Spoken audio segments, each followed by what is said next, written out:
And ए का paper दोस्तों आज से यानी कि 13 मार्च से स्टार्ट हो चुका है।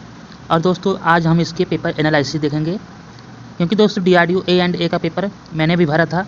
और आज दोस्तों मेरा पेपर जो है, आज मेरा पेपर सेकेंड शिफ्ट में था, सेकेंड मीटिंग में था, जिसका दोस्तों रिपोर्टिंग टाइम दोस्तों 11 से 12 तक था।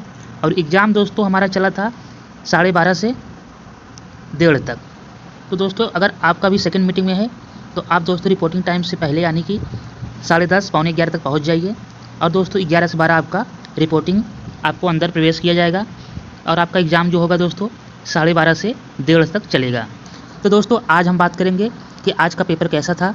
और दोस्तों पेपर की बात करें तो आज पेपर दोस्तों हम बहुत ईजी कह सकते हैं, क्योंकि दोस्तों पेपर में कुछ ज़्यादा दम था नहीं।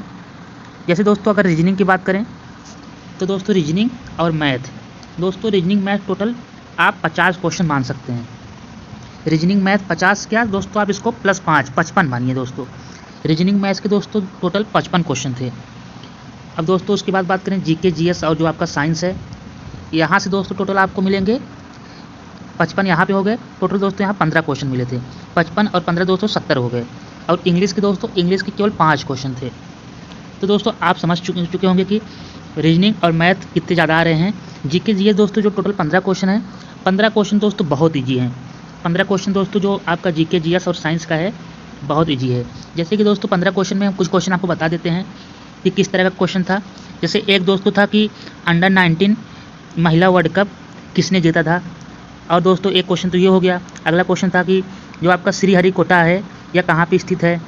और दोस्तों एक डे से पूछेगा कि प्रवासी भारतीय दिवस कब था, और या फिर दोस्तों और महिला दिवस कब था। इस तरह से दोस्तों GK GS के क्वेश्चन काफ़ी इजी हैं। आप दोस्तों इसे बहुत ही आसानी से इसे कर सकते हैं। अगर आप दोस्तों थोड़ा भी पढ़े होंगे तो आप GK GS कर लेंगे। अब बात कर लेते हैं दोस्तों इंग्लिश का। तो दोस्तों इंग्लिश में दोस्तों एक क्वेश्चन था कि स्पेलिंग एरर था, उसको सही करना था। मतलब उसमें ग्रामर दिया गया था, ग्रामर की स्पेलिंग आपको बताना था। हाँ, कि ग्रामर की स्पेलिंग क्या होगा। एक ऐसे था, एक यहाँ पे $M नहीं था, एक में दोस्तों AA दे रखा था। ऐसे ऐसे 4 ऑप्शन दिए थे, आपको उसमें ग्रामर का सही स्पेलिंग बताना था। तो दोस्तों एक तो स्पेलिंग से हो गया आपका स्पेलिंग एरर। एक दोस्तों दिया था डायरेक्ट इनडायरेक्ट, एक डायरेक्ट इनडायरेक्ट, एक स्पेलिंग। और एक दोस्तों दे रखा था आपका कि सिनोनिम्स बताना था, मतलब कि पर्यायवाची आपको सही एक वर्ड दिया था, उसका पर्यायवाची बताना था कि कौन सा पर्यायवाची सही होगा। और दोस्तों एक दिया था आपका active and passive, active passive दिया था। और एक 5वां जो क्वेश्चन था आपका वो दे रखा था फिल इन द ब्लैंक्स, मतलब कि जैसे एक सेंटेंस दिया था, उसमें आपको आर्टिकल ए एन और द लगाना था, कि 2 जगह उसमें खाली दिया था, आपको वहाँ बताना था कि कौन सा ए एन द में क्या आएगा। तो अब आप देख चुके होंगे इंग्लिश में टोटल दोस्तों इंग्लिश में 5 ही क्वेश्चन थे। जी हाँ दोस्तों, इंग्लिश में टोटल 5 क्वेश्चन थे। आपको बताना था कि इसमें 5 क्वेश्चन, मतलब पहला था आपका स्पेलिंग एरर का था, दूसरा डायरेक्ट इनडायरेक्ट था, तीसरा दोस्तों सिनोनिम्स था, चौथा दोस्तों जो आपका एक्टिव पैसिव था, और 5वां आर्टिकल का a an the fill in the blanks में बताना था। अब दोस्तों अब बात करें हम रीजनिंग की। तो दोस्तों जैसा कि हमने आपको बताया था कि मैथ और रीजनिंग का वेटेज काफ़ी ज़्यादा है, तो आप दोस्तों 50 से 55 इसका मान के चलिए, 50 से 55 मान के चलिए। और दोस्तों जो मैथ और रीजनिंग का लेवल है, लेवल भी काफ़ी ईजी है। अब देखिए यहाँ जैसे रीजनिंग का एक क्वेश्चन हमने ले रखा है 11-22 11-22 11-11-22 66। अगला आपको बताना था। यहाँ पे 4 ऑप्शन दिए थे। तो दोस्तों इस क्वेश्चन में क्या था कि जैसे यहाँ पे मल्टीप्लाई 1 हुआ है, यहाँ मल्टीप्लाई 2 हुआ है, यहाँ 3 हुआ है, और यहाँ दोस्तों मल्टीप्लाई 4 करके जो भी आंसर आएगा आपका समथिंग समथिंग उसको सही करना था।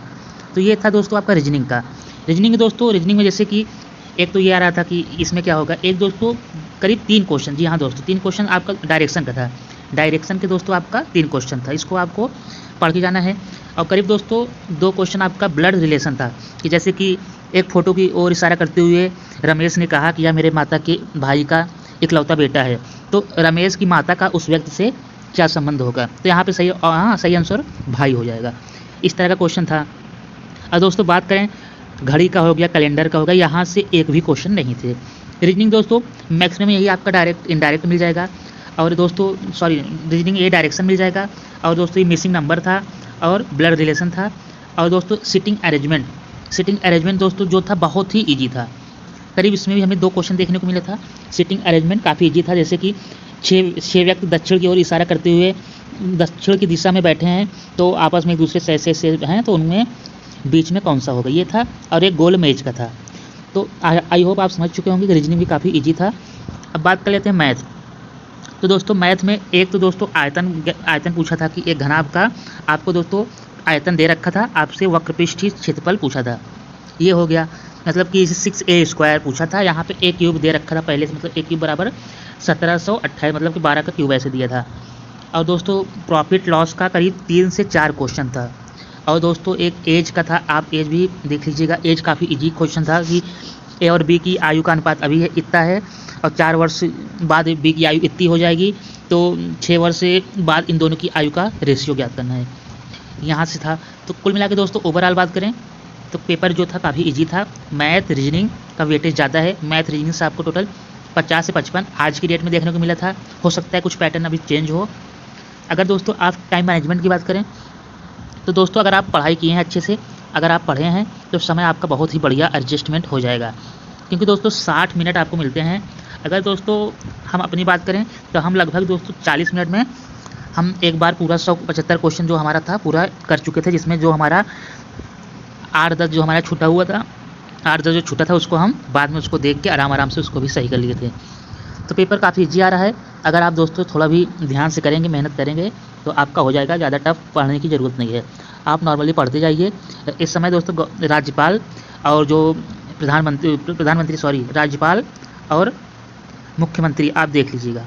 आई होप आपको वीडियो पसंद आया होगा। Thank you for watching.